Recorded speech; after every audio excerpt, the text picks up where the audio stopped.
Mbokango mokengeli Léopard.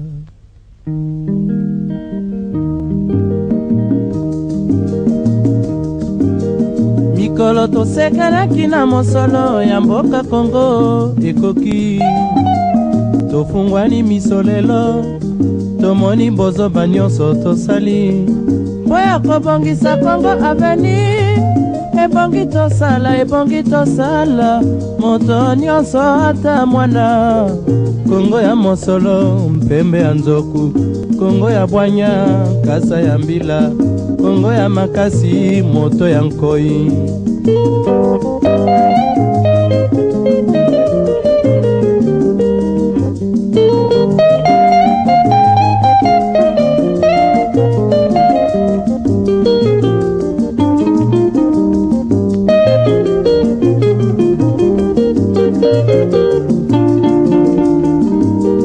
Mikolo tosekelaki na mosolo ya mboka Kongo ekoki. Tofungwani misolelo tomoni bozoba nyonso tosali mpo ya kobongisa Kongo aveni.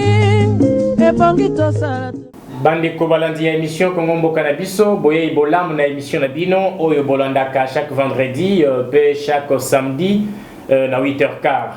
Avant tokota na mzindo ya maeto lengela kibino tozali kotonda botondi na nzambe oyo apesi biso makasi tokuta na esika e wapi to ya bien invité oyo akopesa makanisi na ye na oyo etali makambo ya mboka na biso RDC. Voilà, mesdames et messieurs, nous sommes là pour vous. C'est un réel plaisir de vous savoir nombreux. Et nous disons aussi merci à notre équipe technique qui ne cesse de nous soutenir. Nous avons prévu un thème très important que nous allons devoir discuter ici avec un grand invité. Rappelons-le qu'il est secrétaire général des Nouvel Élan, parti politique d'Adolphe Mzito. Il s'appelle Maître Blanchard Mongomba, à qui j'ai dit bonsoir. Bonsoir, messieurs le journaliste, bonsoir à toute l'équipe de votre émission et bonsoir également aux téléspectateurs qui nous suivent en ce moment. Merci. Vous dites non à une loi portant organisation et fonctionnement de la CENI et en même temps vous êtes le premier à exiger impérativement l'organisation des élections 2023 avec la même loi que vous décriez. Pensez-vous qu'en 2023, seriez-vous à mesure de remporter les paris? Pourquoi est-ce que nous disions non à cette CENI telle qu'instituée par la loi qui a été votée par M. Mbosso? C'est parce que justement nous considérons que cette loi ne vient pas réparer le méfait que nous avions cautionné tous après que à San City nous avions levé l'option d'une commission électorale nationale indépendante. C'est comme ça que nous, au niveau de la MOUCA, nous proposons une CENI dépolitisée où nous aurons que des acteurs de la société civile. C'est ça justement qui nous amène à dire non à cette réforme qui a été instituée ou voulue par messieurs Chilombo, mais par l'entremise, en passant par Mbosoko Diampouang au niveau de l'Assemblée nationale. C'est ça justement dont nous sommes contre, parce que nous voulons réparer les fautes qui ont été commises lors de différentes élections, lors de différents cycles électoraux connus dans notre pays, parce que à San City, les principes étaient que nous puissions avoir une commission électorale nationale indépendante. Oui, mais maintenant, exactement. Pourquoi est-ce que nous insistons en disant que nous irons aux élections sans dépasser les délais prévus par la Constitution? C'est parce que justement nous sommes républicains. Tolingi, que les élections qui vont arriver, et à la OYO et qu'on respecte justement volonté à peuple. C'est quoi la volonté de notre peuple? Premièrement, c'est d'avoir des élections où ils ont un timing, où il y a peuple à décider à qui. Mais sur le plan de principe, nous disons que nous ne pouvons pas nous contredire. C'est vrai, nous voulons avoir des élections dans le délai, mais puisque nous respectons notre peuple, puisque nous sommes républicains, nous devons aussi nous battre pour que, au préalable, nous puissions réparer cette faute qui consiste à avoir une commission électorale nationale censée être indépendante alors qu'en réalité elle ne l'est pas. C'est ça ce qui nous conduit comme motivation et c'est ce qui est partagé par notre peuple. Parce que aujourd'hui, je vais vous prendre un cas. On a, si vous prenez l'arrêté qui reconnaît l'agrément au aux partis politiques de fonctionner dans notre pays. Vous allez dénombrer plus de 900 aujourd'hui, je peux aller au-delà de 1000 partis politiques qui existent légalement ou qui sont reconnus à œuvrer en République démocratique du Congo. Mais quel contraste que d'avoir que 5 ou 6 représentants des 5 partis politiques au sein de la CENI, alors que nous avons plus de 1000 partis politiques.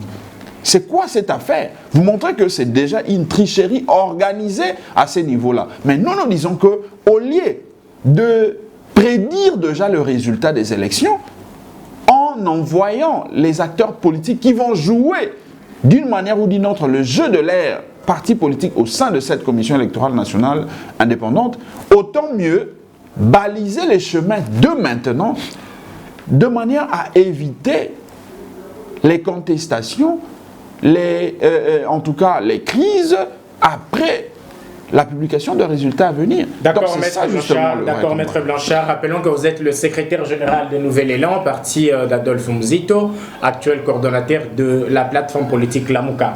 Voilà, nous sommes en train de poursuivre notre émission, mesdames et messieurs, chers internautes. Soyez là, branchez. Nous avons besoin de vos contributions, de vos suggestions pour améliorer et rendre davantage agréable notre émission. Voilà, monsieur le secrétaire. Aujourd'hui, la Mouka s'oppose à tout. Je reviens à cette question. Aujourd'hui, la Mouka s'oppose à tout sauf à rien. Comment pourrions-nous espérer au progrès dans une nation où la cohésion sociale est mise en déroute? Mais lorsque vous parlez déjà de progrès social, qui est ou qui sont censés donner ces progrès sociaux? N'est-ce pas? C'est vous les politiques? Non, mais les politiques, c'est bien bon, mais il y a dans les politiques qui sont aux affaires, qui gèrent, et les politiques qui ne gèrent pas. Ceux qui gèrent, ce sont eux qui sont censés donner un plan. Ce sont eux qui sont censés donner un projet, une vision. Je parle de la cohésion sociale. La cohésion sociale. Non, mais je suis d'accord avec vous, puisque l'impulsion doit venir de quelque part. L'impulsion doit venir de quelque part, puisque la cohésion sociale dont vous faites allusion ici est orientée par ceux qui gèrent la République, comme j'étais en train de le dire, parce qu'aujourd'hui, pour parler de la cohésion, nous devons le sentir déjà au niveau de la gouvernance. Ceux qui gouvernent doivent mettre en exergue l'intérêt de la République, considérer que ceux qui doivent, par exemple, accéder aux fonctions X, ce sont les méritants, et non ceux qui proviennent d'une famille politique seulement, ou ceux qui proviennent d'un coin de la République seulement. Ça court-circuite déjà la cohésion au niveau social et même au niveau géopolitique. Ça pose d'énormes problèmes. Donc c'est à eux, parce qu'eux sont appelés à être décideurs, ce sont eux qui manipulent les textes existants. Donc ça montre que nous qui sommes dans la résistance, nous sommes là pour contester, pour barrer la route à ce qui s'est fait de mal, de manière à amener une nouvelle vision. Parce que nous constatons justement que cette cohésion sociale pose d'énormes problèmes. Pourquoi? Parce que ceux qui sont arrivés ne sont pas arrivés au pouvoir par le fait de notre peuple. Ils ne travaillent pas non plus pour l'intérêt de notre peuple. Ils travaillent pour leurs propres intérêts. Ce qui fait que la cohésion est coupée. Cet élan-là n'arrive pas à prendre. Pourquoi? Parce qu'ils sont déterminés à gérer pour satisfaire aux intérêts d'un certain nombre d'individus au lieu de travailler pour l'intérêt général. Maître, vous ne pensez pas que c'est peut-être les pouvoirs en place n'arrivent toujours pas à vous associer, à prendre part de la nation? C'est parfois que vous montrez déjà, vous présentez des attitudes qui sont tellement hostiles, extrémistes, et ceci ne les pousse pas à vous intégrer ou à vous associer dans la prise des décisions. Pensez-vous pas que c'est l'une des causes? Ils ne sont pas obligés à nous associer. D'ailleurs, ça risquerait d'être même à l'encontre de la République, parce que la République suppose une majorité et une opposition. Si bien qu'il y a le côté résistance qui consiste à barrer la route à toute personne, opposition comme majorité, qui prendrait les pouvoirs sans l'aval, sans la volonté de notre peuple. Et c'est le cas pour ceux qui sont là aujourd'hui. Ceux qui se disent opposition, même ceux qui se disent majorité, n'ont jamais été élus par notre peuple. C'est comme ça qu'il y a ces concepts de la résistance. Mais nous disons, malgré le fait qu'ils n'ont pas été élus selon la volonté de notre peuple, ça ne leur empêche pas de travailler justement pour que le peuple se retrouve. Parce que dans le peuple, c'est l'intérêt général. Il se peut que moi et les autres, je voulais parler de vous, je sais que vous êtes journaliste, mais nous qui sommes dans la résistance, nous ne puissions pas être d'accord avec eux. Mais si le grand nombre se retrouve dans ce qu'ils font, je crois que les gens vont applaudir, même si nous ne nous retrouvons pas. Mais il s'est fait que c'est juste le contraire qui s'est fait. Ceux qui sont là aujourd'hui en train de gérer par défi, si vous descendez avec votre micro sur le terrain, posez des questions à nos populations, ils vous diront clairement qu'il y a d'énormes problèmes. C'est qu'ils n'arrivent pas à travailler dans le sens de produire, dans le sens de donner le vrai résultat, de donner ou de répondre aux desiderata de notre peuple. Et c'est ce qui justement montre qu'ils n'ont pas cette volonté-là de pouvoir travailler. Ils ne sont pas obligés de nous associer. D'ailleurs, nous ne sommes pas demandeurs. Nous ne pensons même pas à ça. Mais on observe que les décisions, leur manière de gérer, leur manière de conduire la République ne rencontrent pas justement le besoin de notre peuple, parce qu'il ne faut pas oublier que le peuple, lorsque nous allions aux élections en 2018, il voulait d'une alternance, non pas parce qu'il ne voulait plus de la personne de Kabila, mais c'est parce qu'il ne voulait plus de la manière de faire de Kabila. Le peuple voulait une alternance dans la gouvernance, dans la manière de gérer la chose publique. Mais aujourd'hui, nous avons comme l'impression qu'il n'y a que Kabila, individu qui n'est plus dans le fauteuil de chef de l'État, mais M. Tshilombo qui est là fait les mêmes choses que faisait hier M. Kabila. D'accord, Maître Blanchard. Aujourd'hui, nous sommes en train de constater la controverse au sein de l'Union sacrée. L'UNC a un langage particulier, l'Ensemble pour la République a un langage aussi particulier. Les parties prenantes ne parlent plus le même langage, tout autour du sujet qui parle de la CENI. Et vous, la Mouka, aujourd'hui, serez-vous en mesure ou serez-vous prêt à ouvrir la porte à Moïse Katumbi et à Jean-Pierre Bemba si peut-être il voudrait bien revenir vers vous, puisqu'aujourd'hui on constate comme si là-bas ça ne marche toujours pas avec la proposition de loi de Noël Tiani et autres. Si aujourd'hui peut-être c'est décidé de revenir encore vers vous, votre porte serait ouverte pour les deux? Ce qu'il faudrait savoir ou noter, c'est que la Mouka n'appartient pas à Blanchard Mongomba ni à Adolphe Mozito. Vous êtes cadre quand même de la Mouka. Ben, je suis d'accord avec vous. C'est comme ça que je vous dis que la Mouka n'appartient pas aux leaders que nous sommes. C'est-à-dire, je vois ici Adolphe Mozito, je vois Martin Fayoulou, et nous qui les accompagnons, la Mouka ne nous appartient pas. La Mouka appartient à notre peuple. C'est le peuple congolais qui avait voulu que la Mouka puisse exister. C'est le peuple qui avait créé la Mouka, mais les leaders ne sont là que pour accompagner comme de porte-étendard, c'est comme ça que nous les disons. Donc c'est pour accompagner, c'est pour amener à bon port les combats de notre peuple. Ça, c'est un premier élément qu'il faut noter, parce que c'est très important lorsque on est en politique de savoir que nous ne sommes là que comme de gérants. C'est-à-dire qu'avant de prendre une ou telle une autre décision, il faut nécessairement se référer à notre peuple en tant que souverain. Mais maintenant, vous parlez de Jean-Pierre Bemba et de Moïse Katumbi. Ce sont des leaders que moi je respecte.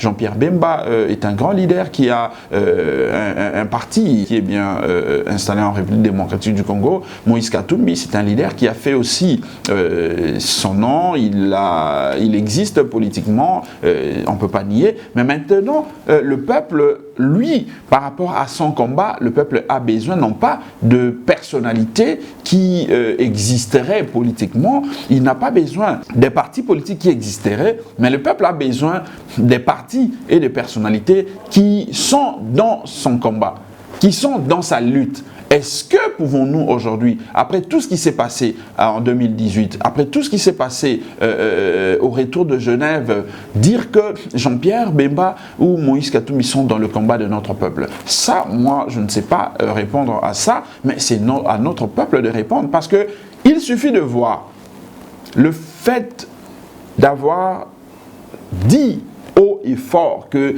M. Tshilombo n'avait jamais gagné des élections. C'est Fayoulou et la Mouka qui avaient gagné. Mais subitement, vous rébuffez pour dire que non, nous allons quand même soutenir M.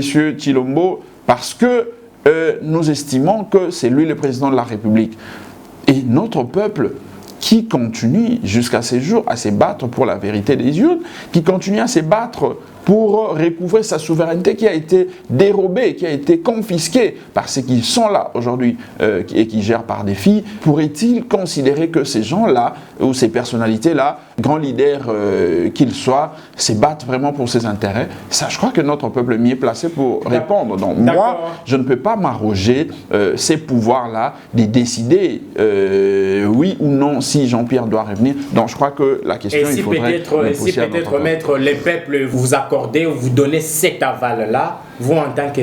Mais c'est parce que nous travaillons pour notre peuple en tant que politique. Je crois qu'il nous faut par moment accepter de prendre des décisions qui proviendraient de notre peuple, même si on n'est pas d'accord. Je peux vous citer, lorsque nous sommes allés à Genève, on s'est mis ensemble avec d'autres personnalités déjà qui étaient contestées déjà le même jour même au boulevard Triomphal par le peuple. Le peuple ne voulait pas de certains leaders, mais parce que finalement le peuple lui-même avait accepté, on ne pouvait rien, on a accepté de marcher ensemble et malheureusement, comme dans chaque crime, il y a toujours, on dit qu'il n'y a jamais eu de crime parfait, dans chaque faute que vous commettez, il restera toujours quelque chose, voilà, qui se sont fait rattraper et le peuple est en train de constater. D'accord maître, mesdames et messieurs, Balandia, émission Congo Cannabiso. En tout cas, c'est un plaisir pour nous, chers internautes, partout vous nous suivez, de partout dans le monde. Wapibisika Bozwami, c'est l'émission Congo Cannabiso que vous suivez. Et nous avons reçu sur ce plateau le secrétaire général de Nouvel Élan, parti d'Adolphe Muzito, qui actuellement est le coordonnateur de la plateforme politique Lamuka. Alors, monsieur le secrétaire, une question qui nous revient encore ici. Si aujourd'hui l'IGF s'en prenait à l'excellence Adolphe Muzito, serez-vous en mesure de vous taire sans pour autant récriminer contre le pouvoir en place? D'abord, le premier élément que je dois avancer dans le cadre de votre question, c'est que l'IGF n'a pas pour compétence, en tout cas, de se saisir de toute personne qui a géré. Ça, c'est un élément. C'est-à-dire que l'IGF, en tant qu'inspecteur de finances, en tant qu'OPJ, en tant que contrôleur, est appelé à contrôler là où il y a soupçon, là où il sent qu'il y a malversation en termes sur le plan de la gouvernance, sur le plan de la gestion. La dernière en date, c'est ce qui s'est passé entre l'IGF et le ministre Tony Mwaba. Vous avez suivi un peu ces ping-pong. Ça, c'est déjà un premier principe. Mais maintenant, puisque vous parlez d'Adolphe Muzito, non, je crois qu'aujourd'hui, Adolphe Muzito, lorsque vous le citez, il faut le citer comme l'exemple, un bon exemple en termes de gouvernance. On peut tout dire, on peut tout crier, on peut vociférer, c'est bien bon, mais je pense que l'adversité politique ou l'animosité politique, c'est pas ça justement qui peut être à la base de faits de gestion. Adolphe Muzito a géré en tant que ministre du budget, en tant que Premier ministre, il a laissé des traces et ce n'est pas aujourd'hui que tel ou tel autre leader politique peut s'en prendre à lui simplement parce qu'il a géré. Non, il faut démontrer, il faut apporter des preuves que voilà, pendant sa gouvernance, pendant sa gestion, il a posé tel acte qui est incriminé par telle disposition de la loi de finances. Ça, il faut nous le prouver parce que ici, je dois rappeler que Adolphe Muzito fait partie de rares Premier ministre, si pas il est l'unique Premier ministre à voir son dossier être soumis entre les mains du procureur général de la République à l'époque, en 2011-12, quand il quittait le pouvoir. Parce qu'à l'époque, vous le savez certainement, il y avait la chanson « 1000 maisons, il a construit », tout ça. Mais démontrez-nous les preuves qu'effectivement, M. Muzito a construit ces maisons. Parce que, comme vous le savez, en matière immobilière, la preuve ne se constitue pas par le fait que tel a dit, tel a chanté. Non, ça s'éprouve par des actes juridiques et notamment, ici, c'est le titre immobilier appelé, les titres parcellaires appelés certificats d'enregistrement. Ça n'a jamais été prouvé. C'est pour vous donner un seul exemple que Adolphe Muzito fait simplement l'objet d'un acharnement de ceux qui en veulent à sa gestion. Mais de montrer avec de preuves que Muzito avait mal géré, ça n'existe pas. Mais je vais donner un élément peut-être très important. Adolphe Muzito, c'est un inspecteur des finances. Ça, les gens doivent le savoir. C'est que M. Alinguetti fait aujourd'hui. Nous devons l'applaudir.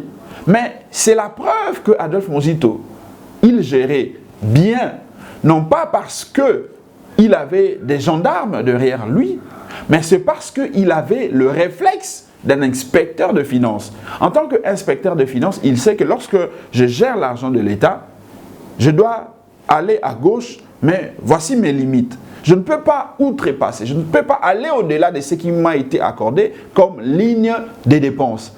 C'est ces réflexes-là qui a permis à ce que Adolphe Muzito, dans sa gestion, il soit aujourd'hui considéré comme l'unique, si pas le rare Premier ministre qui a posé des actes qu'il lui a posés. C'est que Adolphe Muzito a fait en tant que Premier ministre. Vous ne le verrez nulle part dans l'histoire de notre pays. Il n'y a aucun Premier ministre qui a fait ce que Adolphe Muzito a fait dans la gouvernance. Donc, ce sont de bons exemples que nous devons noter. Et surtout, c'est aussi pédagogique, c'est aussi historique. Nous devons l'enseigner. Il ne faudrait pas seulement que nous puissions nous employer à enseigner les Molières, enseigner les Bonaparte, Voltaire et tous les autres. Non, au Congo, puisque nous enseignons le Mumba, c'est un exemple, nous enseignons tout ce qui sont pas... Mais nous devons aussi enseigner de Muzito parce qu'il a fait, je peux prendre un exemple, le fait d'avoir fait annuler 10 milliards de dollars, ce n'est pas chose facile parce que nous avions connu des premiers ministres, économistes, professeurs d'université, des grands noms que je ne veux pas citer ici. Voilà, mesdames et messieurs, nous sommes en train de chuter. Notre émission tend déjà vers la fin. Et une question, nous allons laisser la parole au secrétaire général pour répondre et ensuite nous allons revenir pour chuter. Maître Blanchard Mongomba, aujourd'hui, les confessions religieuses se séparent à couteau tiré. Pour vous, c'est quoi la cause et comment faire pour y pallier? Nous devons noter qu'ils se sont fait piéger inutilement parce que nous leur avions dit qu'ils ne devaient pas s'élancer sur cette voie-là parce que c'était une voie qui était déjà empoisonnée, mais ils ne voulaient pas nous écouter de cette oreille-là. Malheureusement, ils se font piéger et ils n'arrivent pas à donner le meilleur d'eux-mêmes. Donc ici, moi, je considère que le vrai problème, comme nous le disons toujours au niveau de la Mouka, ce n'est pas le fait que les confessions religieuses n'arrivent pas à s'entendre. Les vrais problèmes, c'est au-delà de ce que nous voyons au niveau des confessions religieuses. Parce que vous pouvez vérifier, vous verrez que au niveau même des autres composantes, nous, la Mouka par exemple, nous n'avions pas voulu envoyer les noms de nos animateurs là-bas. Les FCC, il semble qu'ils n'ont pas voulu. Au sein de l'Union sacrée même, ça pose problème. Ça montre à suffisance que les problèmes sont au-delà de cette controverse ou de cette incompréhension, de ces conflits entre les confessions religieuses. Il y a une vraie impasse au niveau même de ces processus électoraux et c'est ce qui nécessite justement ce que nous appelons ici le consensus autour du texte même devant conduire à l'organisation et le fonctionnement de cette commission électorale nationale indépendante. Donc c'est ça le vrai problème. Pourquoi? Nous disons que si vous voyez, j'étais en train de le dire à l'entame lorsque vous avez posé la première question, la CENI a été voulue comme une institution indépendante, mais dans son fonctionnement, c'est le contraire. Nous avions dit, mettons-nous autour d'une table. Nous disons qu'on a péché par rapport à ces principes de l'indépendance. Heureusement pour nous, nous ne sommes pas limités là. Nous avions produit ces documents. Ces documents, nous avions produit pour montrer ce que nous apportons comme réforme à implémenter dans cette institution d'appui à la démocratie pour le bon fonctionnement de la République. Mais les autres ne veulent pas nous écouter de cette oreille-là. Mais pourquoi? C'est ça la grande question. Pourquoi ils s'acharnent? Pourquoi ils ne veulent pas que nous puissions débattre? Parce que même le débat qui se passe au niveau des confessions religieuses, ça aurait été mieux si c'était un débat autour des idées, que nous voulons une CENI totalement indépendante. Les autres disent que non, telle qu'elle fonctionne aujourd'hui, elle est indépendante. Peut-être qu'au niveau des idées, ça aurait pu égayer tout le monde, on serait très à l'aise de dire que non, ce sont les idées qui s'affrontent. Mais ce qui se passe aujourd'hui, ils se battent non pas pour les idées, mais pour les postes, le positionnement. Et c'est ça qui anime justement nos amis qui sont en face, c'est-à-dire ceux de l'Union dite sacrée, ceux qui sont autour de M. Tshilombo. Ils se battent pour positionner leurs gens parce qu'ils ont en tête l'idée de vouloir une fois de plus tricher aux prochaines élections. Mais nous, ce que nous voulons, c'est que nous ne puissions pas nous retrouver au sein de cette CENI. Nous voulons que ce soit des personnalités indépendantes pour nous aider à avoir de bonnes élections. C'est ça justement qui est à la base de ces malentendus, de cette incompréhension entre les confessions religieuses. D'où l'intérêt pour nos amis en face des l'Union dite sacrée de accepter le principe du consensus. Nous voulons les consensus pour que nous puissions baliser les chemins. Ce n'est pas pour plaire à M. Fayulu, ce n'est pas non plus pour plaire à M. Adolphe Muzito, mais c'est pour rendre service à la nation congolaise, c'est pour rendre service à notre peuple. Nous passerons en tant que personnalité. Mais les institutions d'appui à la démocratie et des institutions qui existent réellement vont demeurer. Et si nous n'aidons pas la République à avancer tel que le prévoient les textes, je crois que l'histoire retiendra que nous n'avions pas servi la République telle que le peuple le voulait, mais malheureusement nous l'avions desservi. Et ça restera dans l'histoire. Nous sommes presque vers la fin de notre émission, mais acceptez une toute dernière question qui va au-delà de ce qui a été prévu. Ici, nous sommes en train de constater comment la police nationale est en train de traquer les Kuluna et on les ramène à Kanyama-KCC et il y a certaines personnes qui disent que non, ils sont en train de faire ça contre les droits de l'homme. Il y en a qui s'en charnent, ils disent que non, la police est en train de faire un travail contre les droits de l'homme. Et pourtant, nous voyons comment ces Kuluna-là sont en train d'agresser nos populations, nos paisibles, ces citoyens. À votre avis, des opinions qui circulent condamnant l'acte des policiers vis-à-vis de ce travail qu'ils sont en train de faire. Comment pourriez-vous argumenter ou commenter cela? Je crois que le vrai problème se trouve à deux niveaux. Le premier, c'est qu'il faut une politique, une vraie politique, une politique nationale de la jeunesse. On doit nous montrer que, effectivement, l'État a mis en place une politique devant occuper les jeunes pour avoir de l'emploi, pour que ces jeunes ne se retrouvent pas dans les rues en train de déambuler sans rien faire, sans ne rien faire. Et comme ça, on dira que, ben voilà, vous, on a trouvé de l'emploi pour vous, vous ne travaillez pas, vous voulez rester dans la rue alors que la rue n'a pas besoin de vous, vous devez aller alors à Kanyama-KCC pour aller travailler. Ça aurait été mieux et le peuple, tout le monde allait comprendre. Mais le fait de traquer ces jeunes gens, les amener contre leur gré à aller travailler là-bas, à aller en prison, c'est aussi bien parce que c'est le droit. Nous devons donner la quiétude à ceux qui vivent, ceux qui veulent la paix, mais il ne faudrait pas justifier votre irresponsabilité par ces genres de comportements. L'État doit nous prouver qu'il est réellement responsable. L'État doit nous prouver que ce sont ces jeunes-là qui ne veulent pas s'adonner au travail qui a été mis à leur disposition. Déjà aujourd'hui, le problème de l'employabilité des jeunes Congolais pose problème. Comment pouvez-vous imaginer qu'un jeune qui quitte l'université, à peine vous lui demandez de vous apporter un document de travail avec l'expérience professionnelle des 5 ans?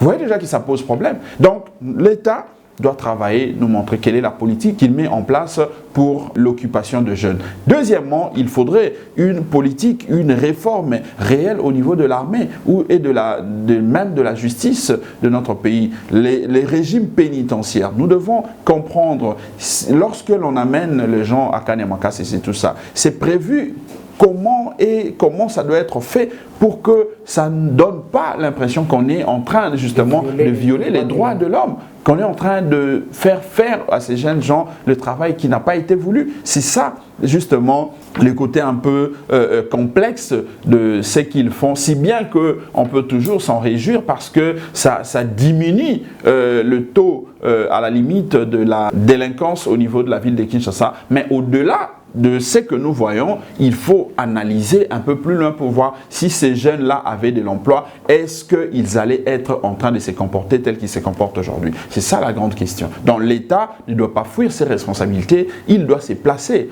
devant ses responsabilités et nous donner de vraies solutions parce que la solution ne doit pas se limiter là. Parce qu'aujourd'hui, vous allez prendre les jeunes gens qui se comportent mal, vous les envoyez à Kanyama-KCC, c'est une bonne chose, mais ceux qui naissent, ceux qui viennent après, s'ils arrivent arrivent et qui ne trouvent toujours rien comme occupation, comme travail. Pensez-vous qu'ils vont se comporter de manière digne comme de prêtres au couvent, ou bien ils vont tenter de se comporter comme des brigands de manière à se faire une place dans la société et trouver de quoi survivre? Donc c'est ça les grands débats. Mesdames et messieurs, nous voici arrivés à la fin de notre émission. Merci d'avoir été nombreux en train de nous suivre. Merci pour votre sens élevé de fidélité que vous ne cessez de nous accorder. Ça nous va droit au cœur. Nous vous disons merci. Restez branchés pour la suite de notre programme. À nous revoir au prochain numéro. Merci. Mbokango mokengeli Léopard.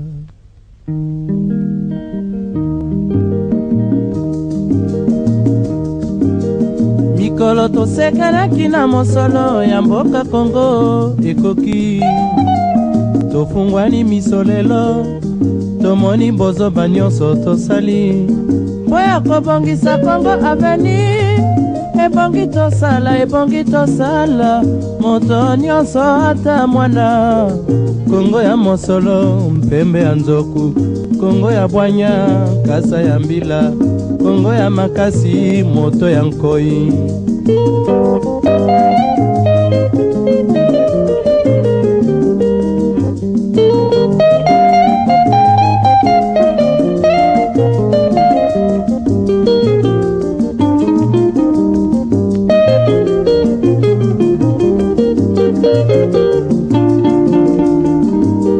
Mikolo tosekanaki na mosolo ya mboka Kongo ekoki. Tofungwani misolelo tomoni bozoba nyonso tosali po ya kobongisa Kongo Avenir. Ebongi tosala